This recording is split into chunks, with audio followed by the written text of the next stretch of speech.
This episode, how to attract busy contractors for your home remodel. With the global pandemic, the contractor segment has been booming. The Handyman Pros are going to give you some great tips on how to attract a busy contractor to do remodeling work in your home. Welcome to the Handyman Pros Radio Show, home improvement and maintenance tips from the pros. Thanks for listening to another edition of the Handyman Pros Radio Show, where our goal is to help save you time, money, and aggravation on your home maintenance and repair. This edition is entitled, How to Attract Busy Contractors for Your Home Remodel. And as always, to help me explain, I'm here with my ever-cheerful co-host and old buddy, Johnny. Johnny! Hey, I'm still here. Do you believe that? We're counting down the minutes. Yeah. Day by day, yeah. Right, baby? Medicare and all. I get it. So, it's kind of funny. It's kind of spurred some of this. What we're going to discuss here today is that, I don't know about you, Larry, but recently I've been over at some homes that some folks have just moved into the neighborhood, or other neighborhoods that have had a lot of work done in their homes. It seems like everybody that moves in has to remodel something, and it's been extremely frustrating. From a standpoint of contacting these contractors, and also getting materials and appliances and so on and so forth. So I think I've been doing work around that activity in those homes. But you hear all the stories, right? Okay, and you get to hear the stories that they're not going to tell the contractor.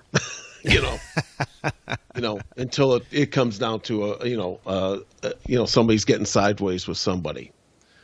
So it was something to discuss and hopefully mitigate some of those issues out there, and kind of give you a reality check on what's happening these days. Yeah, and I actually had an experience this week where part of the reason of why I wanted to do this show you said it perfectly. It's the reality check. And I turned this customer down because they were not living in 2022 or 2021 or hell, probably 1990. They just were really like it really was almost difficult to even have the phone conversation, and it ended relatively quickly. So with that, I thought we might lay the groundwork. John, where is the contractor business right now? We're talking large scale, and I know what I see everybody that's worth having is so busy. Yeah, right. Well, they're pretty much scheduled out. Even the mediocres are really scheduled out. Okay. Everybody out there, I know all the handymen that listen to us know this. That's why the handyman business is really taking off, because there's a lack of these contractors for a number of other reasons as well. But yes.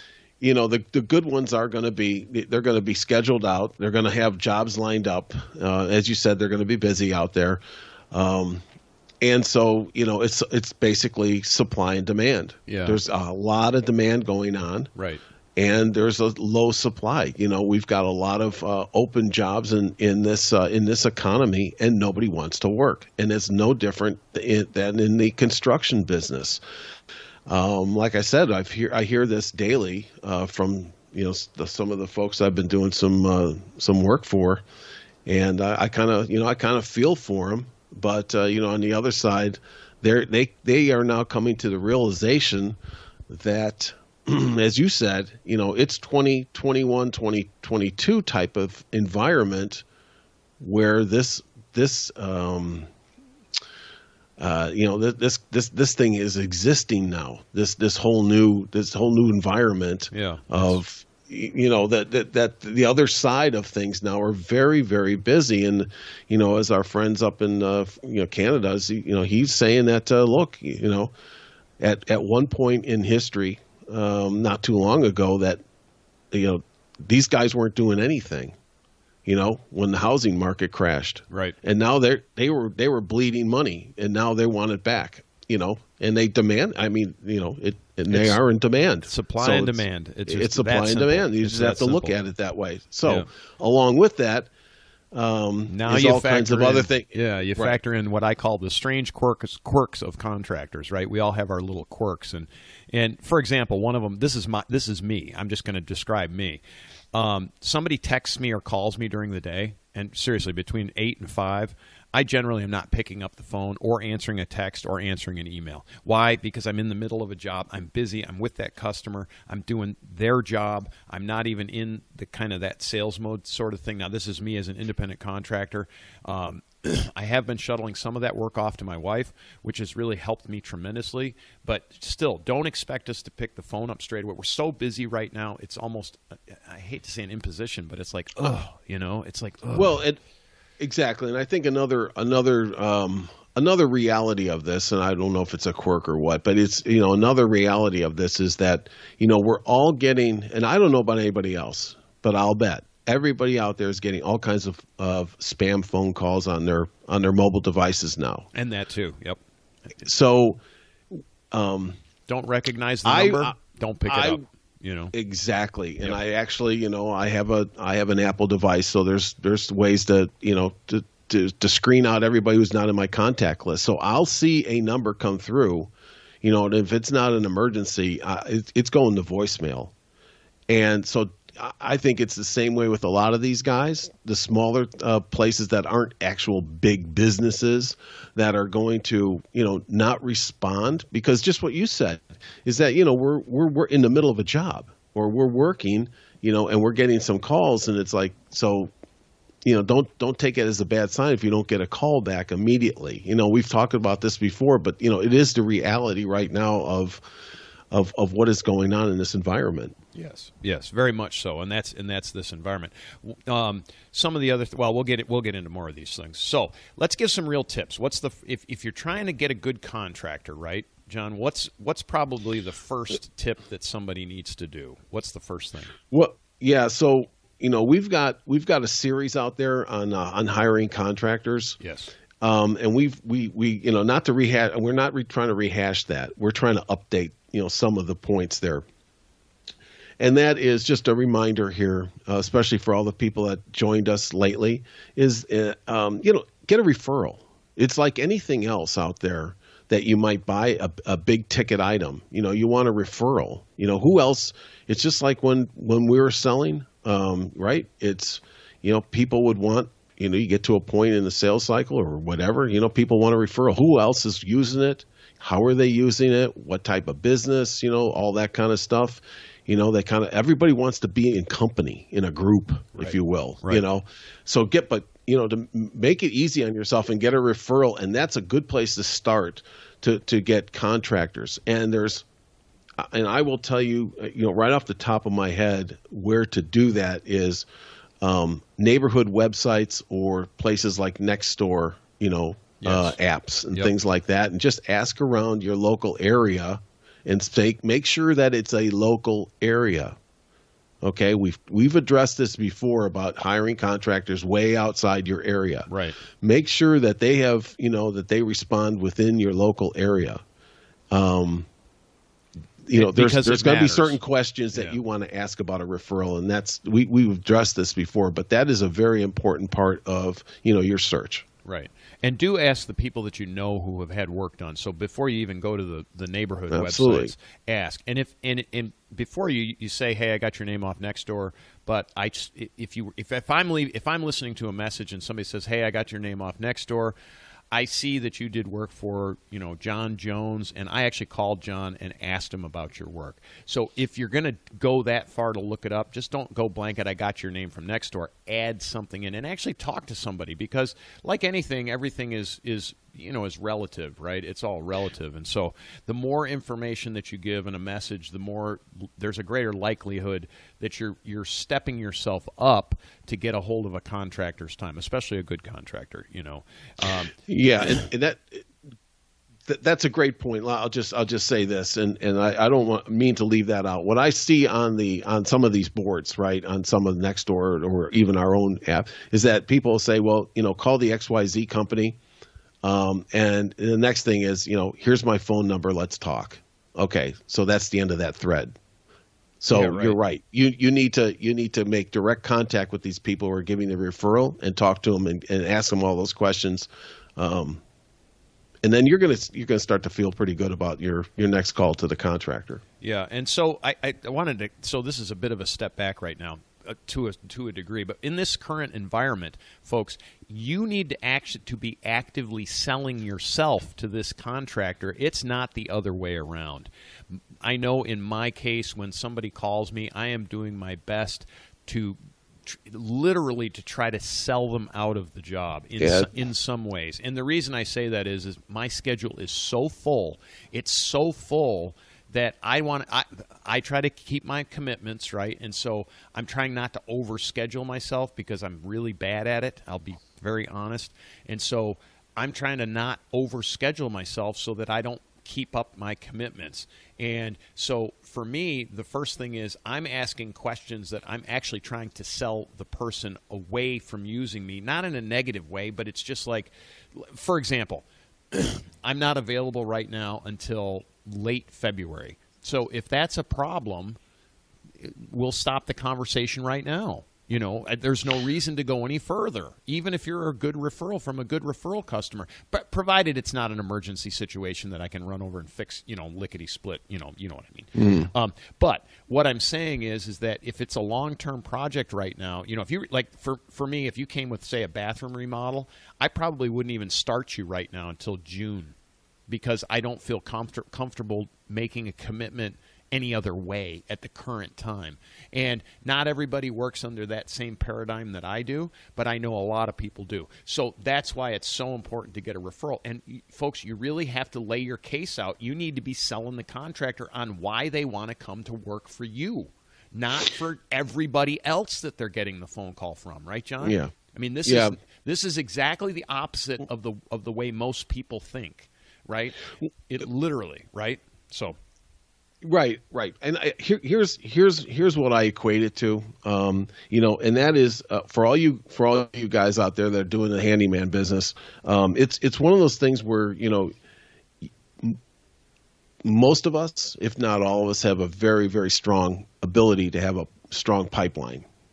Okay, pipeline meaning a lot of prospects, a lot of people that you can work with, and when that environment happens. Okay, and it's happening because it might not be on our side right now as marketing as much as it is as its incoming flow, which when I was in business would have been awesome. Right. And exactly. I could sit there and just hey man, I want to buy I want to buy a couple of $100,000 and $1 million worth of software from you. It'll be okay, I'll be right over,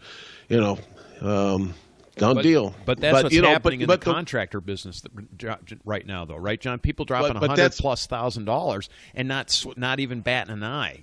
Boom, done. Right? Whoa, what happened? Exactly. So. But to your point is that what I was going to say is that it's hard to make. The hardest thing about that environment is disqualifying prospects. Because everyone out there is going to say, everybody's going to be out there trying to say, I want that business, but not all that business is good business. So, like you, Larry, it's like, I'm trying to sell you out of the thing, because I'm so busy, so from the other side of things, you do need to sell the contractor on why you, and a lot of it is because, it is a referral, and like anything else, they're going to pick up a referral first. They're going to pick up the phone on a referral first before anything else. Right, because in theory, if you know who the referee is, whoever's giving the referral, and you've worked with those people, you have a basis, because people tend to refer to people they know. So it's just kind of you have a better idea, into how somebody knows you. And if you have a great customer, if you have a really great customer, you're generally more prone to take their referrals first than a customer that's a third or fourth level customer, not in a negative way, but they're a good customer, but they're not giving you business every month or whatever it is.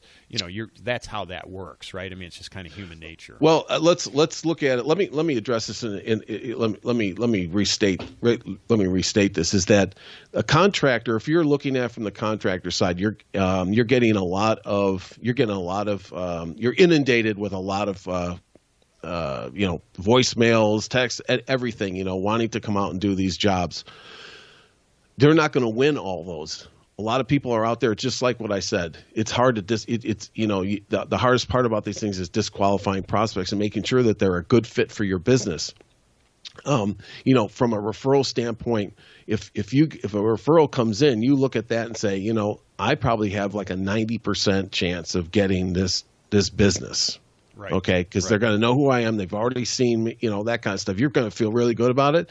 So everybody else out there that might just be price shopping and using you as column B to, add validation to what column A, what the other contractor might be throwing out there. I mean, there's all these other things I'm not going to go through from a sales standpoint, but that's why they're going to get back to referrals quicker than anything else. So you're doing yourself a favor by getting a referral, understanding from that person who used that contractor, and asking all those questions, and then going and asking, and then talking to the contractor. You're going to feel real good about it. And on the outside, he's going to feel real good about talking with you too. Right. Right. This is back to, we talk a lot about communication skills and things like that. That's what this is. One of the other points, and we're gonna just move into the next one, is be patient, be nice. Understand that, again, if you're working on that sales principle, meaning you're selling to them, don't be a jerk, because you know what jerks get?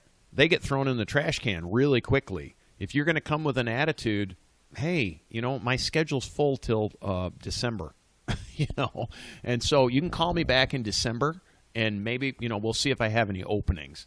But that's how that's going to go. So if you're, so be patient too. Understand that people are busy right now. Mm-hmm. Probably almost everybody's overbooked that I know. You're going to have to be patient. If you want it done next week, unless there's a real I don't even know. I haven't even had this. Yeah, happen. I don't either. I don't either. You're talking about then. Let's separate the contractor side. Larger projects from the handyman projects. It's probably going to a handyman probably get out there to do some of those jobs. Maybe. But if you're talking about some of these big projects that you want to get started, that's a whole different mindset of project planning and so on and so forth that we've also addressed in other shows. But even at the handyman side, it might be 2 weeks before somebody come out for some smaller projects. So you just do need to be patient. There are, the reality is, when you look at it from the other side, which is the contractor side and the supply side of these things, is that there's a shortage of subcontractors. There's a shortage of everything. So and back ordered, and all these back ordered materials and everything else. So you have to really be, patient. And I will tell you that the people, I'll go back to the beginning of this discussion, is that my neighbors that I've been working with doing some other things while they're getting their kitchens done or whatever, they've come to the realization that they have to be patient, and they've learned that kind of lesson, if you will, along the way. It's not as easy as it used to be, so you have to change too. Yes. And that way, what we say here is, save time, money, and aggravation. What we're trying to save you is the aggravation in a portion of this, right? So that nobody gets sideways with each other. Right. And one and two, and some of this lays to supply chain stuff too. I'm not making excuses for contractors, but it really is as simple as, and you know this, John, what we used to take for granted, like appliances and things like that, or electrical boxes. I mean, simple things like who would have ever thought getting electrical boxes was going to be difficult, folks? It's difficult right now. Like to get the regular, just an electrical box you're going to put in the wall. I never ever in my life would have thought we would run out of electrical boxes. Like, what are you kidding me? Yeah. But you can't get them right now, and that's just one thing amongst many other things. Appliances are months and can be months and months and months out. Absolutely, Larry. And I will tell you. Here's what's interesting is that I've changed. I've noticed a change in the way I'm thinking now. Is that when I go into some of the big box stores or whatever, and I'm just gonna I'm gonna go pick this up and pick that. I'm now coming to the realization. I'm like, I don't even know if it's gonna be there. Exactly. Exactly, and which is sad. a weird feeling. It's weird because at one point it's like, like your dad would say, okay, now go down to the hardware store and get all blah blah blah. Here's the list. Well, you know what? Right now, I don't know if half that stuff is in the store. Yeah. So it's a weird. We're in a weird little environment right now. Yeah, and not to get all business-like, but we in the handyman side, we all kind of work in the just-in-time, and basically our inventory, our warehouses are big box stores. That's just kind of my default, right? Well, I'll run down to HD or Lowe's and pick up whatever it is I need. Yeah, but it's just not so much anymore. And boy, it's almost annoying, but you just it's the world we live in. We didn't create it. It just is what it is. So please, folks, be patient. Yeah. Be patient. Be patient. Understand there are things out of people's control, out of contractors' control. And so it's that kind of thing. The next one, John, is just we say this over and over and over again. Know what you want to do. Know it. So in there lies a couple of things. Yes. And right off the top of my head. One is that I know, a lot of people have maybe a decorator or somebody who's laying out there. Let's just for the sake of discussion, the kitchen. They're laying it all out. They're gaining agreement with the homeowner on exactly what appliances they want, because this makes a difference, and where those appliances are going to go. Okay, when you're going to do this whole thing, and let's just keep going, and so on and so on and so on. That way, you have this whole thing. Okay, here we are. Now we sit down with the contractor and we know exactly what we want. This goes back to our last point. When you know exactly what you want, we can now. They're going to ask you in this environment. They're going to ask you, can I use part of your garage to stash this stuff because I'm going to go order it now. Yes. Okay. Yes. And I want to get all that material, and I want to stage it in your garage. I can't get it like you were just saying, Larry. These guys can't get the stuff just in time either. So when they get to the stove thing and they say, "Hey, run down to buy a stove," no, that's not there anymore, right? So they're going to have to, everything's going to be ordered up first. Plus, in a big project like that, you want to get your appliances up front anyways, because they all connect a little differently, and that's going to make a big difference to where the pipes are going to go and so on and so forth. So, but just know what you want. The worst thing, one of the things that aggravates me, frustrates me, let's say, is that when I go into somebody's house and they want some things done, and then they start asking me. Okay, and I'm pretty good about that, I'm pretty good about ideas in that realm, but I don't want to be held responsible for, my ideas, my final outcome. Correct. You know what I mean? It makes me uncomfortable. Let's put it that way. Right. I'd rather have them come to me and say, hey, I want this here and I want that there and I want this kind of fan and I want it up here, that kind of thing. Okay, great. And it makes the job a lot quicker. I will tell you that it's going to be aggravating for especially for a contractor or a subcontractor if you ask them, what to do. Yes, it just doesn't work. They're not in that business. My favorite one there is paint color. I will never choose a paint color for somebody. Never. No. It's the same with almost everything else. As I always say, I'm not the one living here. I am just basically, for lack of a better word, the installer. Now, I can give you some ideas, but you need to be the final judge. Do not take what I say as rote. Yeah. It just isn't a good idea. And this is back to attracting good contractors in. To put this back on point, not that we're off point, but to get back on point. Folks, remember, you're working on selling the contractor to come to you. If you start saying, well, I'm thinking about doing this, what do you think? He's already saying, okay, I'm moving on to a customer who knows what they want and has this job laid out, and I'm done with you. Goodbye. That's the environment we're in right now. So you've got to know what you want. And I understand that there's many times when you get on a job site and you're like, oh, maybe we should do this, right, or that. And there's a few little additions that you'll do as a contractor, things like three-way switches and stuff like that, and maybe some of that stuff. But those are all those are kind of things that you pick up in the field. But I'm talking about large generalities. We're not designers, we're installers generally, or we're builders. We'll build out your kitchen, but we're not the guy who's going to say, buy this cabinet, buy that cabinet. But we need to know all of that before we start construction, right? And I'll add one other thing. You've heard of the champagne drinker on a beer budget. I'm going to change that to you want granite on a Formica budget. Okay. Yeah. You need to come to the reality and let the contractor know if there are little things at the end or in the middle of this or at the beginning of it, okay, for planning purposes, when he comes up with something that you might not have thought of, you need to understand what your budget is. Because don't expect, granite countertops when you only have a budget for Formica. Correct. Yeah. Okay, let's get real. And he's going to want to appreciate that, because it's not that you're giving up the ghost here, okay, on saying, hey, that's the only money I got. Don't be embarrassed.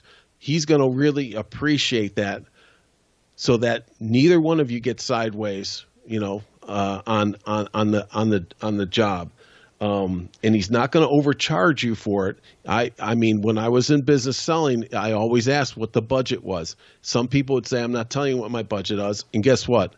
I'm out of there. Next. I am not spending all that time with somebody who can't afford me. Right. Okay. Right. Or I'd be honest with them. Dude, listen, if that's your budget, I'm $300,000 more than that. Okay. And they're like, oh my God. I said, but let me give you a couple of ideas to where to go. And then we break as friends. And you know what?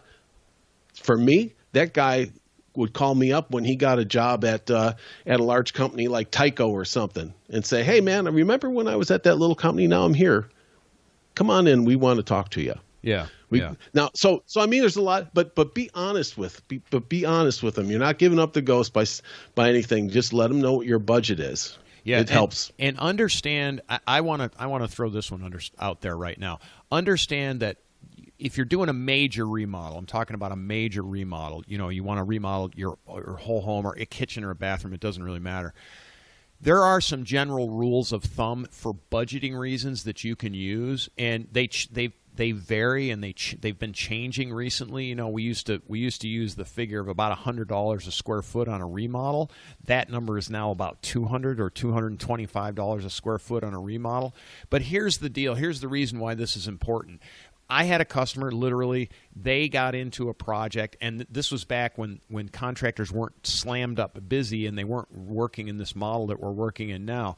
But they hooked these people. They came in and said, oh, yeah, it's only going to cost you about $75,000.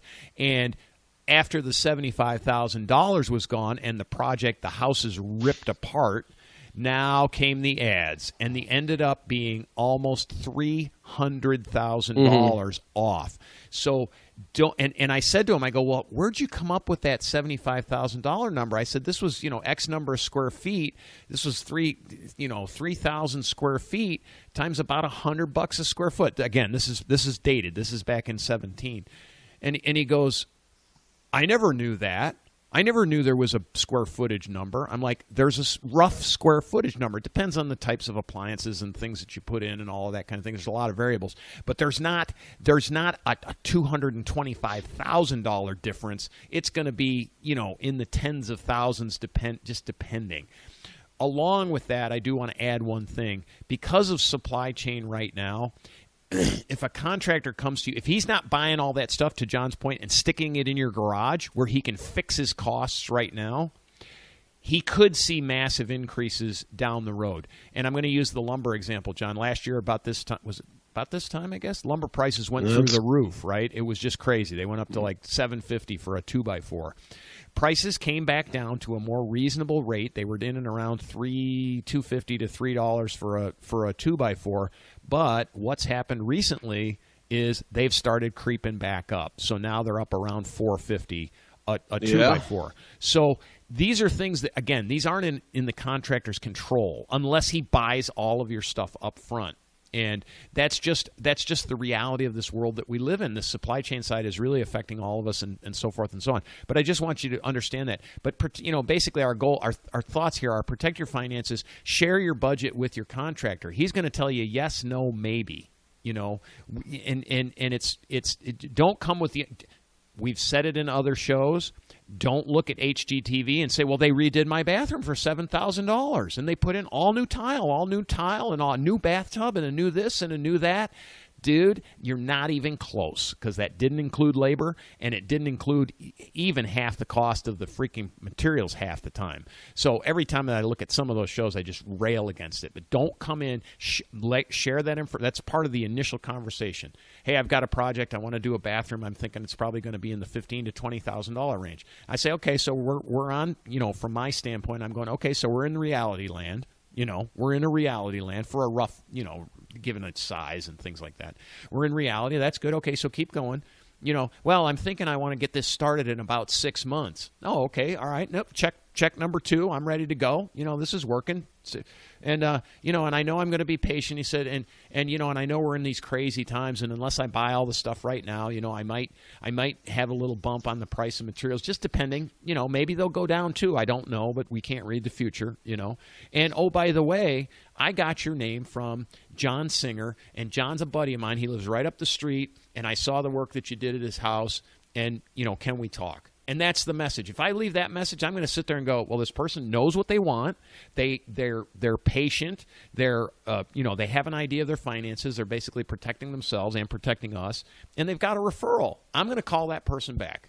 That's what I'm going to do, right? And then it's going to get in. Then we'll get into more details, right? But what do you think, John? I mean, are we on target with this one?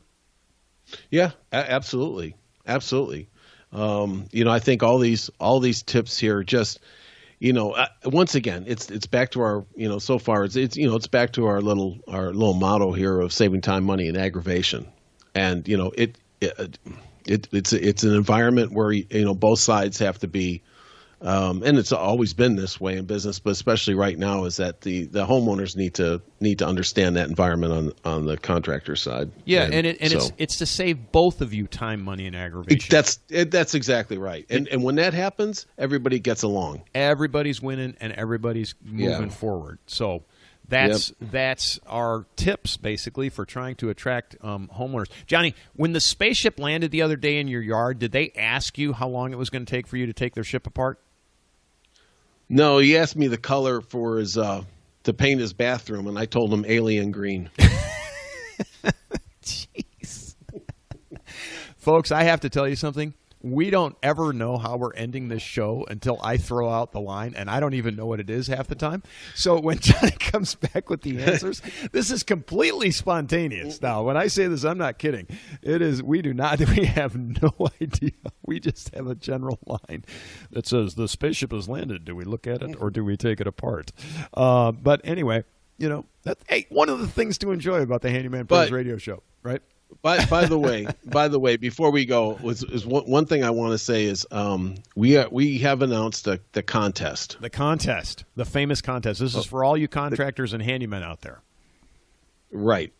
And go ahead, Larry. You want to describe that? We did a show. It came, or a tip came out last Thursday or whatever it was at the beginning. So this is the unique build contest. So if you have done something truly unique in the past, we're starting the first one for the past 5 years, and you can document it. We need some pictures and stuff. But if you've done a really unique, we are going to give away some Handyman Pros Radio Show swag, which is you can see it on some of our websites. We've got coffee cups and T-shirts and some other good groovy stuff that we're going to give away. And then we'll, if you want, we'll ask you onto the show to give us a description of what it is that you actually did. But send your emails to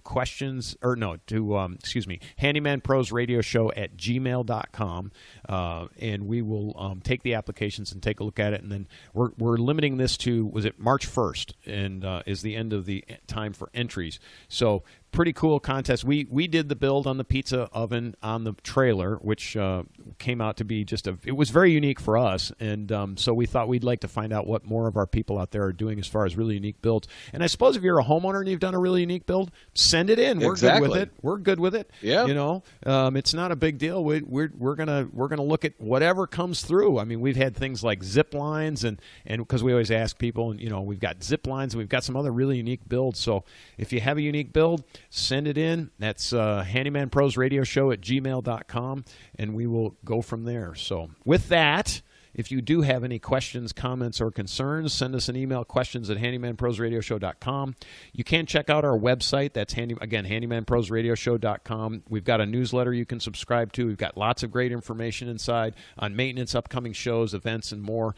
Join our Facebook group at Handyman Pros, where we're trying to work on getting some good content out there that's not on the show. We're doing shows as well, but we're trying to get a little discourse going on things on the Handyman Pros Facebook site.